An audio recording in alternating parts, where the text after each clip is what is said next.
పిండిలోకి egg వేసి చేసిన ఈ రెసిపీ చాలా రుచిగా చాలా టేస్టీగా అయితే ఉంటుందండి.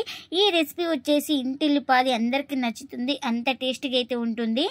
ఈ రెసిపీ వచ్చేసి మార్నింగ్ బ్రేక్ఫాస్ట్ గాను, ఈవినింగ్ స్నాక్ గాను, నైట్ డిన్నర్ గాను ఎలా అయినా చేసుకోవచ్చండి, అంత టేస్టీగా అయితే ఉంటుంది. ఇంకెందుకు ఫ్రెండ్స్ ఆలస్యం, ఎలా చేయాలో ఏంటో అనేది వీడియోలోకి అయితే వెళ్ళిపోయి చూద్దామా. మరి ఇంకా నేను ఇక్కడ ముందుగా ఒక మిక్సీ జార్ అయితే తీసుకొని అందులోకి 1/2 కప్పు మైదా అయితే వేసుకుంటున్నాను. ఇది మెజర్మెంట్ వచ్చేసి 1/2 కప్ అండి. అదే 1/2 కప్తో పాలను కూడా వేసుకోవాలి. కాచి చల్లార్చిన పాలైనా వేసుకోవచ్చు, పచ్చి పాలైనా వేసుకోవచ్చు. ఇప్పుడు ఇందులోకి ఒక 2 స్పూన్ల దాకా ఆయిల్ని కూడా వేసుకోవాలి. ఇందులోకి ఒక 1/2 కప్పు దాకా వాటర్ని కూడా వేసుకోవాలి. ఇందులోకి కొంచెం షుగర్ అయితే వేసుకోవాలి. ఇంకా మన టేస్ట్కి తగినంత సాల్ట్ని కూడా వేసుకుంటున్నా. ఇంకా ఇప్పుడు ఇందులోకి ఒక ఎగ్ని కూడా వేసుకోవాలి. ఇంకా ఇప్పుడు మూత పెట్టేసుకొని స్మూత్గా గ్రైండ్ చేసుకుందాం.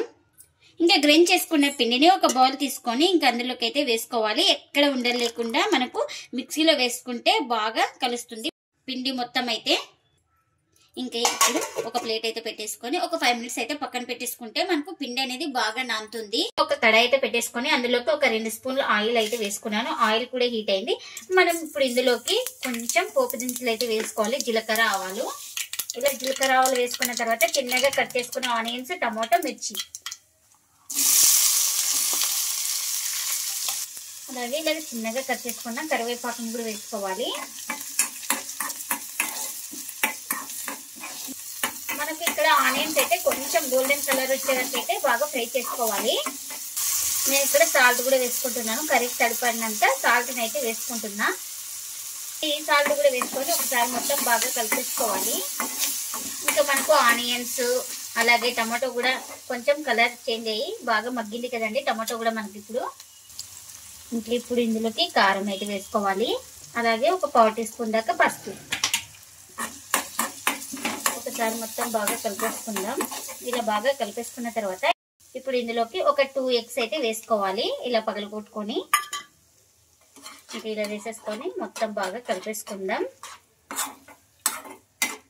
ఇందులో బాగా కలిసిపోయినాక బాగా కలిపేసుకోవాలి ఇలా స్పూన్ తోటి. ఇంకా 1 నిమిషం పాటు ఇలా బాగా ఫ్రై చేసుకుంటే మనకు సపరేట్ అయిపోతుంది మనకు ఎగ్ అనేది. ఇంకా చూడండి మనకు ఎగ్ అయితే బాగా పొడిలాడి బాగా ఉంది కదా. ఇప్పుడు ఇందులోకి చివరిగా కాస్త కొత్తిమీరని కూడా వేసుకుంటున్నాను. కొత్తిమీరని కూడా వేసుకొని ఒకసారి మొత్తం బాగా కలిపేసుకొని ఇంకా స్టవ్ అయితే ఆఫ్ చేసుకోవాలి. మనకు ఎగ్ స్టఫింగ్ అయితే రెడీ అయిపోయింది. ఇప్పుడు ఒక 5 మినిట్స్ తర్వాత అయితే ఇంకా ఒకసారి మొత్తం పిండి మొత్తాన్ని బాగా కలిపేసుకుందాం. ఇలా మనము ఎక్కడ నేను చూపిస్తున్నాను కదా ఈ విధంగా అయితే పిండి అయితే ఉండాలి. పర్ఫెక్ట్ గా కొలతలు అయితే చెప్పాను కదండి, సేమ్ ఇలా చేసుకుంటే మనకు పిండి అనేది ఇలా ఉంటుంది. ఇంకా పెన్నం అయితే పెట్టేసుకున్నాను. ఇప్పుడు పెన్నానికి ఆయిల్ అయితే అప్లై చేసుకోవాలి. ఇలా బ్రష్ తోటి ఇలా మొత్తం స్ప్రెడ్ చేసుకోవాలి.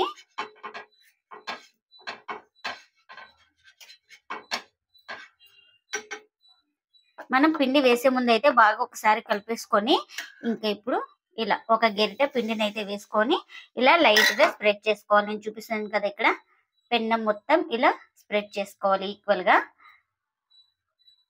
ఇంకా ఎక్కడైనా అప్లై కాలేకపోతే ఇంకా పిండి అయితే వేసుకోండి. ఇలా లైట్ గా వేసుకుంటే మళ్ళీ ఇలా అప్లై చేసుకోవాలి. మనం ఒక 30 సెకండ్స్ అలానే వదిలేయాలి. కొంచెం కాలిన తర్వాత అయితే ఇంకొక వైపు అయితే తిప్పేసుకోవాలి. ఇంకా ఇప్పుడు ఒక 30 సెకండ్స్ తర్వాత అయితే ఇంకొక వైపు అయితే ఇలా టర్న్ చేసుకుంటున్నాను. ఇట్లా నిదానంగా పట్టుకొని ఇలా ఇంకొక వైపు టర్న్ చేసుకోవాలి. ఇప్పుడు మనం ఏం చేసుకోవాలంటే ముందుగానే స్టఫింగ్ అయితే రెడీ చేసి పెట్టేసుకున్నాం కదా, ఆ స్టఫింగ్ ని అయితే పెట్టేసుకుందాం. ఎగ్ స్టఫింగ్ ని ఇలా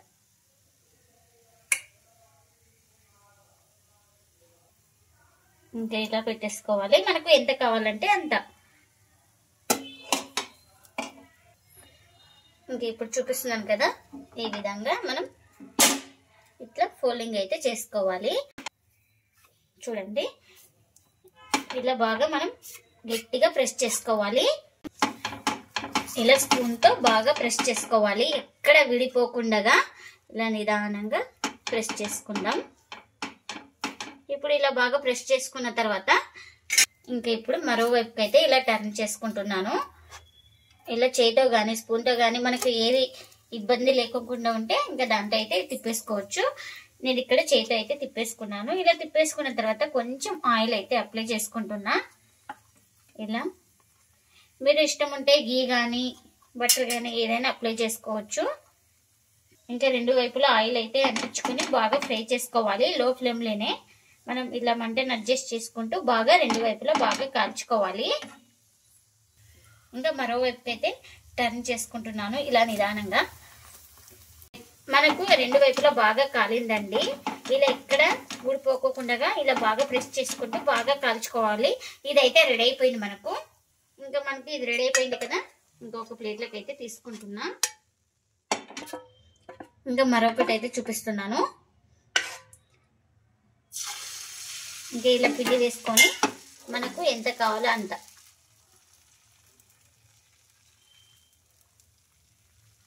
ఇలా కొంచెం మనం పిండిని అయితే సెట్ చేసుకోవాలి.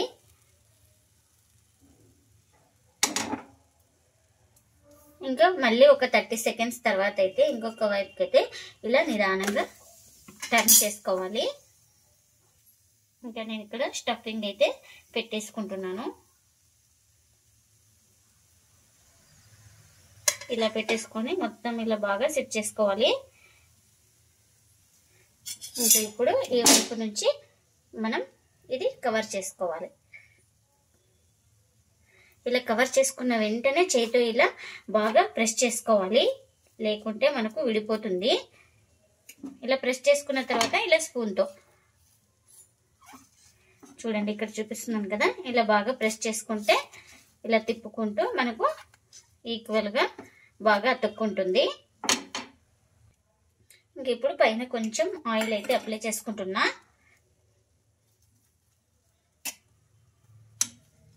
ఇంకా మనం కింద వైపు కూడా ఇలా ఆయిల్ అయితే మనం పెన్నంకి హీట్ చేసుకుంటే, పెన్నం కంటించుకుంటే మనకు రెండు వైపులా ఇలా కాల్చుకుంటే బాగా ఈజీగా కింద వైపు కూడా మనకు బాగా కాలుతుంది. ఇలా తిప్పుకుంటే కాల్చుకోవాలి, ఈక్వల్ గా కాలుతుంది. ఇంకా ఇది ఇంకొక వైపు అయితే ఇలా నిదానంగా టర్న్ చేసుకోవాలి. అదే మనకి ఏది ఈజీ అనిపిస్తే చేయితో కానీ టర్న్ చేసుకోవచ్చు, స్పూన్తో కానీ టర్న్ చేసుకోవచ్చు. మనం ఇలా బాగా ప్రెస్ చేసుకుంటూ బాగా కాల్చుకోవాలి. ఇంకా ఇది కూడా రెడీ అయిపోయింది కదా, ఇంకా ఇది కూడా ప్లేట్లోకి అయితే తీసుకుంటున్నాను. ఇంకా అన్ని ఇలానే చేసుకోవాలి. ఎంతో టేస్టీగా ఉండే ఎగ్ స్టఫ్డ్ పరోటా అయితే రెడీ అయిపోయిందండి. ఇంకా ప్లేట్లోకి అయితే సర్వ్ చేస్తున్నాయి. ఈ పరోటా చాలా టేస్టీగా ఉంటుందండి. ఎప్పుడు ఒకే రకం పరోటాలు కాకుండా ఇలా ఎగ్ స్టఫ్డ్ పరోటా చేసుకోండి, చాలా టేస్టీగా అయితే ఉంటుంది. ఇంకా ఈ పరోటాను అయితే పిల్లల నుంచి పెద్దల వరకు అయితే చాలా ఇష్టంగా తింటారండి. అంత టేస్టీగా అయితే ఉంటాయండి ఈ పరోటాలు అయితే. మీరు కూడా తప్పకుండా ఒకసారి ఇలా ట్రై చేయండి. మీకు ఎలా వచ్చిందో కామెంట్ అయితే చేయండి ఫ్రెండ్స్.